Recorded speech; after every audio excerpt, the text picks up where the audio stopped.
2013 were way better than the ones in 2012, the same should go for 2014.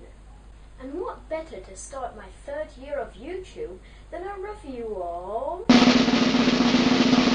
PS4? First, let's talk about the design. It may just be a big box, but it's not! It has a very sleek design compared to the Xbox One.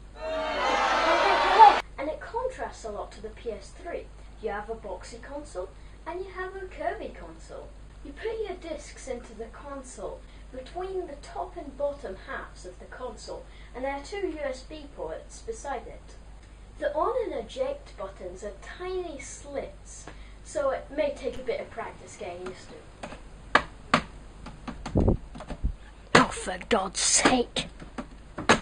Overall, it looks nice. Now let's talk about the controller. Just like the DualShock 3 before it, it's very comfortable and I'd be happy using it for 7 years. Although, the difference is this one's way better. First of all, the obvious. The start and select buttons are now sharing options, as well as a massive touchpad. The triggers are way better than the DualShock 3 ones, mostly because they're concave and the old ones were convex.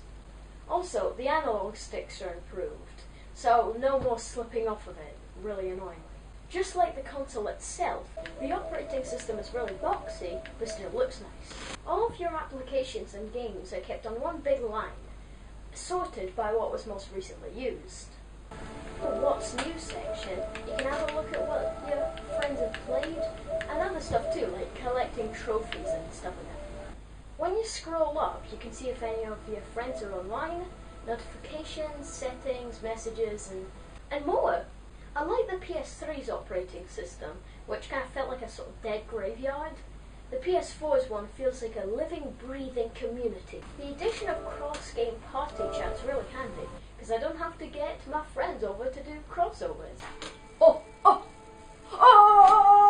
Also, it's really handy that the new update on the PS Vita allowed party chat with people on their PS4s, so I could be on holiday and I could talk to my friends. Isn't that great? Well, what's a game console without games? The Wii U. But this time we're going to talk about some games that on the PS4. Let's start off with Knack. It may just be a button masher and just a tech demo, but it's a pretty strong title. You play as Knack, a creature made of relics from an ancient civilization to defeat the Goblin Menace. Yeah, I know, it's really cheesy, but it's fun anyway. You beat up goblins and kill them. Kill! Wow, now I know why this game's a 12. Next, LEGO Marvel Superheroes. Not to be confused with something that sounds like something that I would have made. This is a game where you can fly around as Iron Man, smash the Hulk, and be Venom and accidentally find out you can become Big Venom. He's really cool, by the way. There is tons of variety. So much so that I even created Satan himself.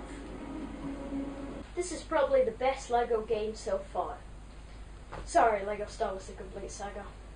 Resogun. Well, this game is... Okay, I can't tell what on earth to do.